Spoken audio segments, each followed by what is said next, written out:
Yes, welcome to the Biz Communication Show. I'm your host, Bill Lampton, the Biz Communication Guy. Every week, hosting a conversation with a recognized business communication expert so that you and I will learn tips and strategies that will boost our business. Today, I'm delighted to welcome as our guest Jeff Bajorek from the Detroit, Michigan area. Jeff is a recognized sales expert, not because of any business communication degree that he got, although that would be okay, and not because he went to a few weekend seminars, no, and that would be okay. But Jeff is a recognized sales authority because he first became a superb salesman himself. Here's a very modest introduction that he provided me. Jeff Bajorek is a consultant, author, and podcast host. People come to him when they want to know the truth about why their sales are sluggish, and he's going to challenge you to rethink the way you sell. I'll add that very recently I became acquainted with Jeff's work when I read his latest book, with the terrific title, Rethink the Way You Sell When It Goes Sideways. And oh my gosh, how our business world has gone sideways this year. COVID-19 has revolutionized the way that we do business. And Jeff Bajorek has timely advice for us today on how we can sell and serve successfully in what I like to call our Twilight Zone world. Jeff Bajorek, welcome to the show. Thank you. Thank you for having me. Jeff, one of the things when people think of sales and sales representatives, one of the things that may come to mind is that old saying about the gift of gab, that salespeople are excellent talkers. But from what I know in reading your works and following you closely, you stress that there's much more to sales than that. So talk to us, please, about the value, the place, the importance, the significance of listening skills, and give us some tips on how, as sales professionals, we can listen more effectively. Um, I think it's interesting. To me, we were given two ears and one mouth, so the math is simple.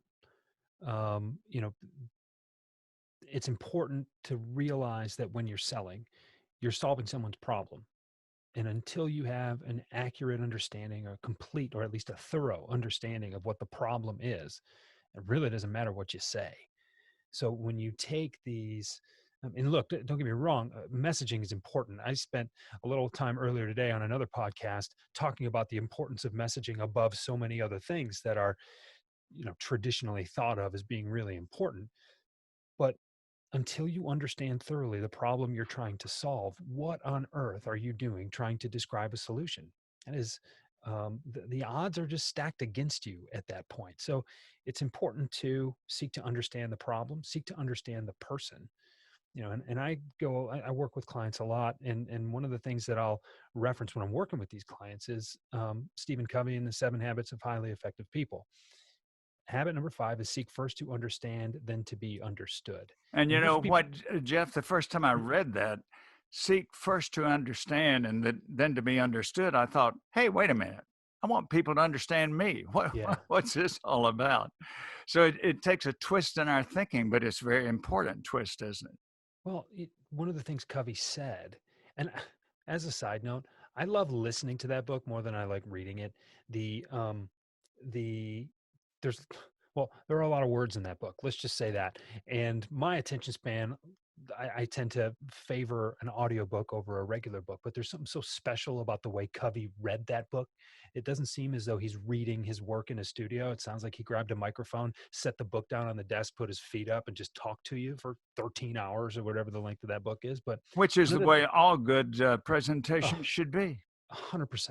Um, but one of the things he said, and I can hear his voice as I'm saying this now, is in order for you to influence anybody, they must feel as if they have some influence over you first.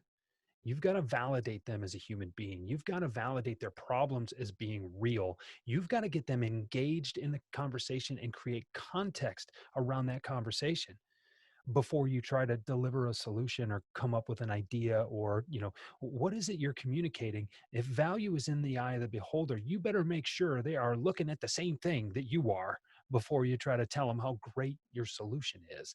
And that is something that so many people miss. We're told by ornery sales managers that we have a number to hit at all costs, even though those expectations are sometimes unfair and often random. Let's be honest. And you know everything is about the end of the week, the end of the month, the end of the quarter. How much are we able to churn out? What are we able to do? And we The lose numbers touch. game. Yes, the Yeah, numbers game. we lose touch with what we're trying to do. And when you remember what you're trying to do, you remember that you're trying to solve someone's problem and that you can't solve it without an accurate understanding of it, you allow yourself, if you're bold enough or brave enough, to kind of give the Heisman to your manager and say, hold on, I'm going to slow things down, because when I slow things down after the initial part, things start to speed up.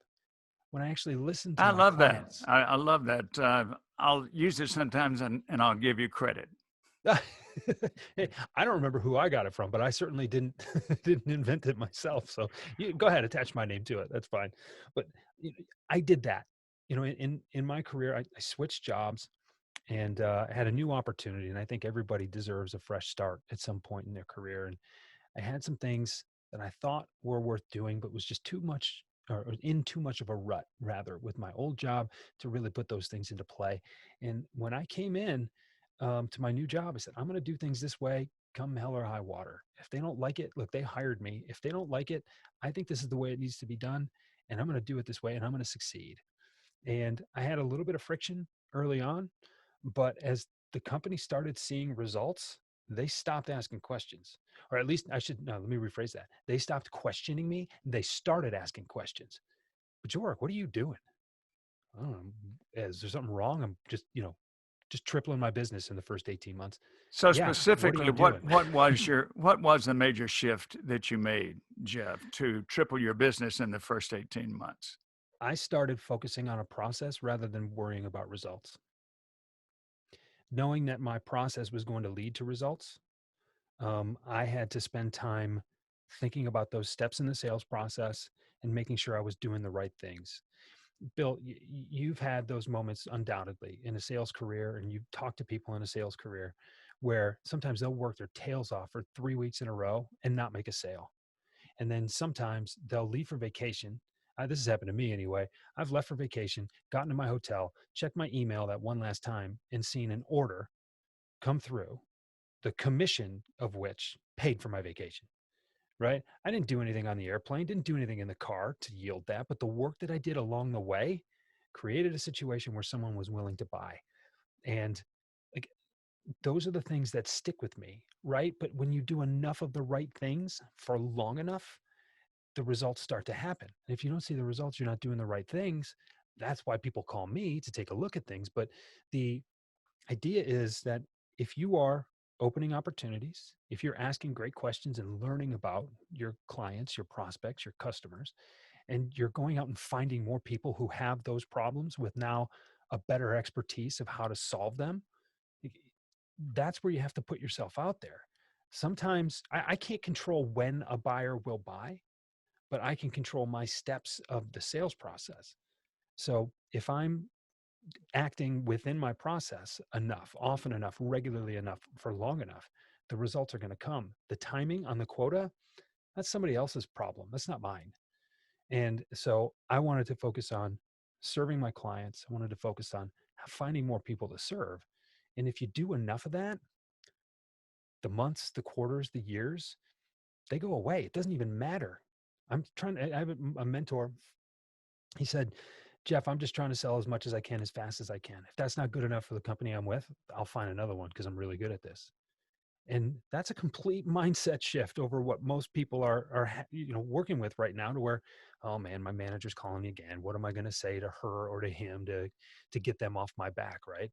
I would just say, look, this is how I'm doing it. We're going to see results. If we don't see results in the next 30, 60, 90 days, then I'll consider changing the way I'm doing it. But this is the way I know it should be done. So I'm going to do that. And I was brave enough in that initial 30, 60, 90 day period. It wasn't even that long for me, but I was brave enough in that 30, 60, 90 day period to believe in what I was doing and to tell my manager that I was doing it a different way. And to his credit, he gave me that leash. He gave me that space to do it, and it paid off. And The it changed results my came career. in. Oh, and then they kept coming in. And so it's funny when I say, people stopped questioning me and started asking me questions. Ooh, Jeff, what are you doing? How are you approaching this? Wow, we've never thought of it that way before. Oh, okay. Well, I'm just going to keep doing it this way. And then eventually you start to learn that you're pretty good at something and you start to replicate it. And that's how, that's where the seeds were planted initially for me, that I was doing something different than my colleagues were and getting results with it. And I thought that it was fundamental enough that I could show other people how to do it. I know you're a golfer, and one of the things for many years, since I was 13 years old, I've tried to learn that crazy game. I tell people that God wanted to keep us humble, and so he created golf. And one of the things you might have heard as a golfer is that many of us make the mistake of concentrating too hard on the results, and we need to think about the process. Mm-hmm. And so I would imagine that's true in a lot of sports and a lot of life.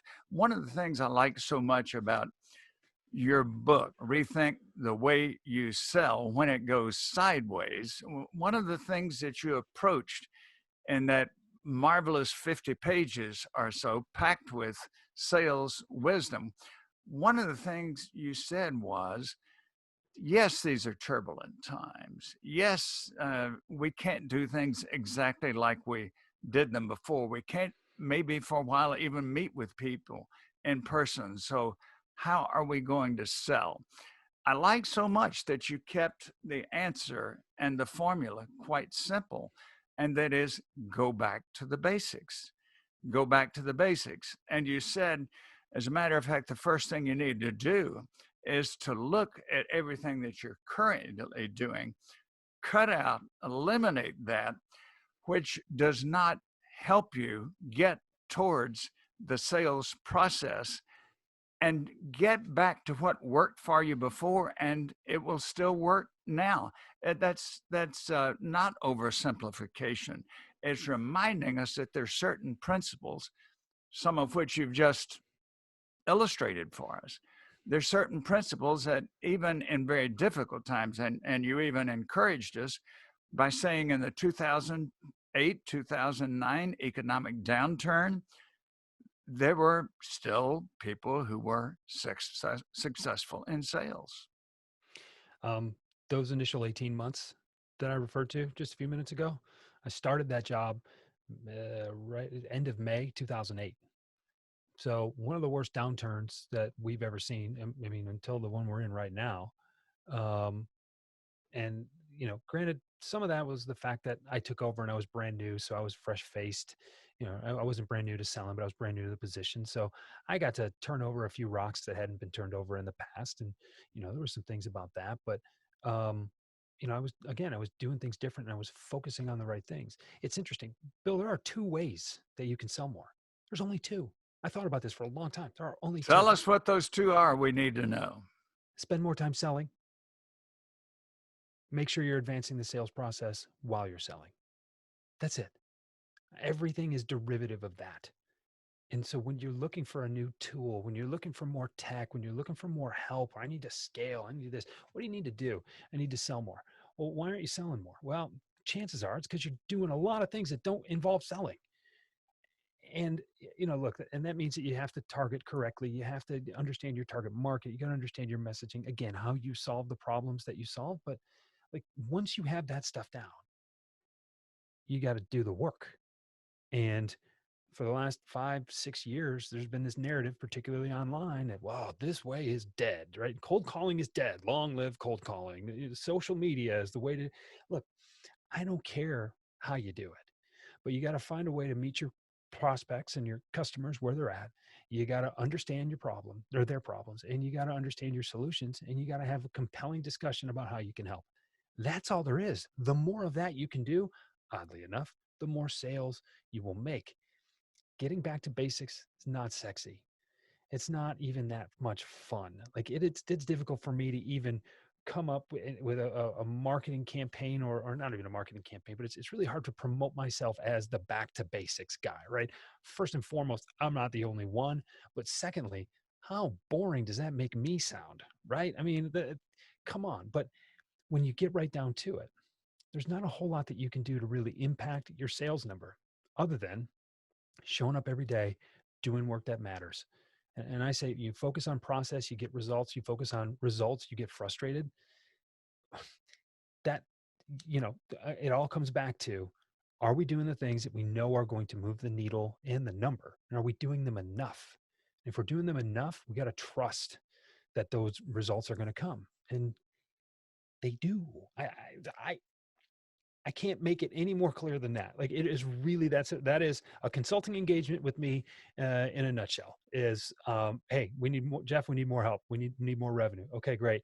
How often are your salespeople selling, and how do we get stuff off of their plate and out of their way so they can sell more? And do they have what they need? And if they have what they need, if they don't have what they need, let me help you understand what they need and give it to you.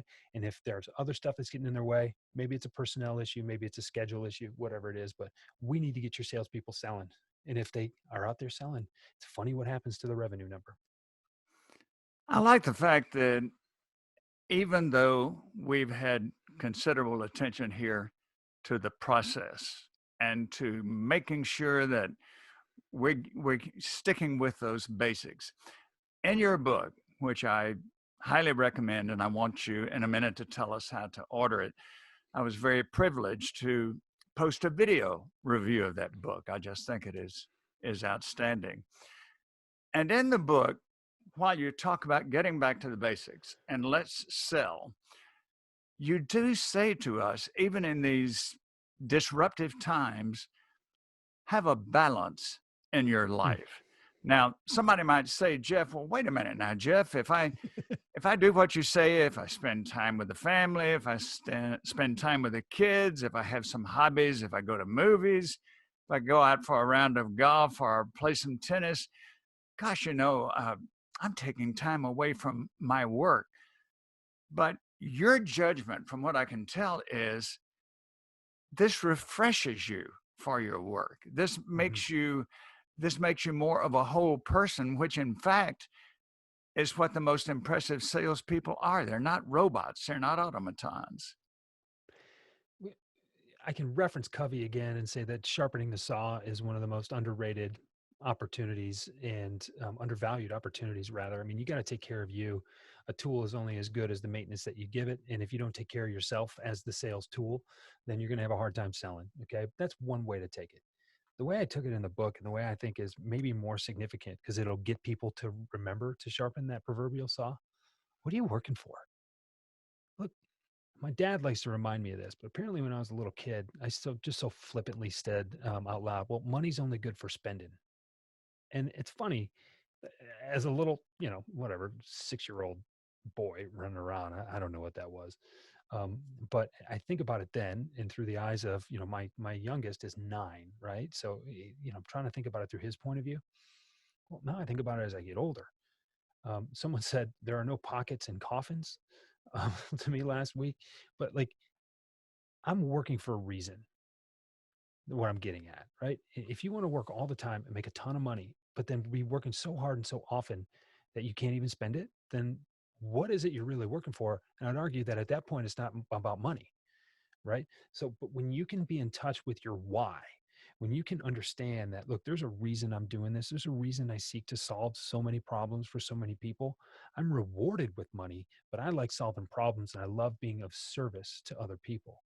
Well, then one of those secondary or maybe the tertiary reasons are I love providing my kids with a worthwhile experience in this life. I want them to have things that I didn't have. I want them to do things that I couldn't do when I was their age. And I want to prepare them to be fully formed, capable adults one day with great experience, great perspective, and a great knowledge. Well, that means that the work that I'm doing to make the money that I make is spent enriching their lives. Well, that enrichment is the point. If I'm not allowing myself to do that because I have to take another call, because I have to take another meeting, because I have to fill out another invoice or whatever, I'm missing the whole point. I was not put here to be a sales leader. I was not put here to be a salesman. I was put here to be a great husband and hopefully an even better father. And if I can remember that those things are my main motivators, and that if I can enrich those people's lives, my wife's, my kids, my extended family, if I can be a positive impact on them, then that's the reason. That's the point. Professionally, I got to do something to make money to pay bills so I can afford those experiences and those lessons. But one comes before the other. And give me an option today. Do I get to keep my job? Do I keep my family? That's not even a question. So I think people have their priorities, their priorities crooked, so to speak. You don't have your priorities straight; they're crooked, and it's figure out why you're doing what you do, and if professionally you can fulfill your personal mission, then you're in a great spot. If your professional mission and your personal mission are at odds, Bill, you got a bigger problem than time.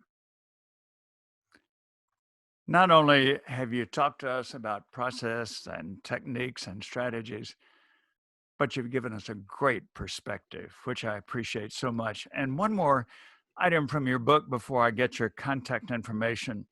And this is so relevant for all of us today because you say adversity breeds toughness, resiliency, and creativity. Mm. Thank you for that as well. I know many people will want to get in touch with you, learn how to purchase your book, get on your newsletter list. Tell us, please, Jeff, some of your contact information you want to share. The easiest way to get a hold of me or to find me is my website, jeffbajorek.com. You can connect with me on LinkedIn. You can follow me on Twitter if you want. But my home base for everything on the internet is jeffbajorek.com. There's also a link there um, to download the book. Please, if you'd love to buy the book, I'm happy to sell one to you. They're on Amazon. I've got it on Kindle for 99 cents. I've got it in paperback for $15, and it's even on audible.com. If you're like me and you like the audiobooks, it's on audible.com for, I think it's under $3, right? It's not that long of a book. So they're in that format if you'd like to get it that way. But if you go to my website and it's jeffbajorek.com/sideways, you can download the book. My goal for this work during this time, because I wrote it in April, my goal for this book was to get this information, these concepts in front of as many people as possible.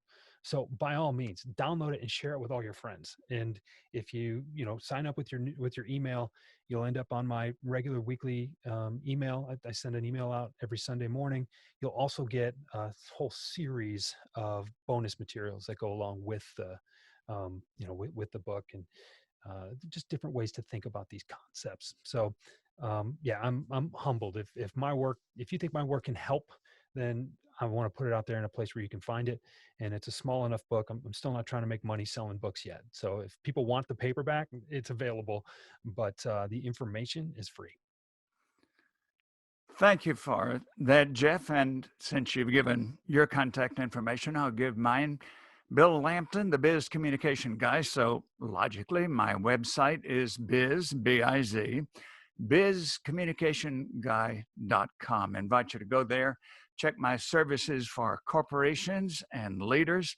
Give me a call. Let's explore your business communication challenges and how I can help you with them. Jeff, any closing thoughts for us? Oh, yeah, I do. Look, you mentioned earlier that our world, our business world particularly, has gone sideways in 2020. And there's nothing we can do about that. So it's important to recall and remember that there's nothing we can do about that. But what I say a lot in the book, or what I allude to a lot in the book, is that when things go sideways, try to control what you can control, remember what's important to you, and keep taking steps forward. Keep moving forward. No step is too small if it's headed in the right directions. If you can find a way to keep moving forward, you're going to get where you need to go. And I think, despite what we've been told by our managers and our VPs and our boards of directors, the months, the quarters, the years, and a long enough timeline, they all run together and they don't mean that much. You personally, professionally, keep moving forward and you get where you need to go. Thank you so much. Thank you for being with us, and thanks to all of you who were with us on the video portion and or the podcast. Be with us again next week when, again, Bill Lampton, the Biz Communication Guy, will bring you the Biz Communication Show with another superb guest who has words that will help us.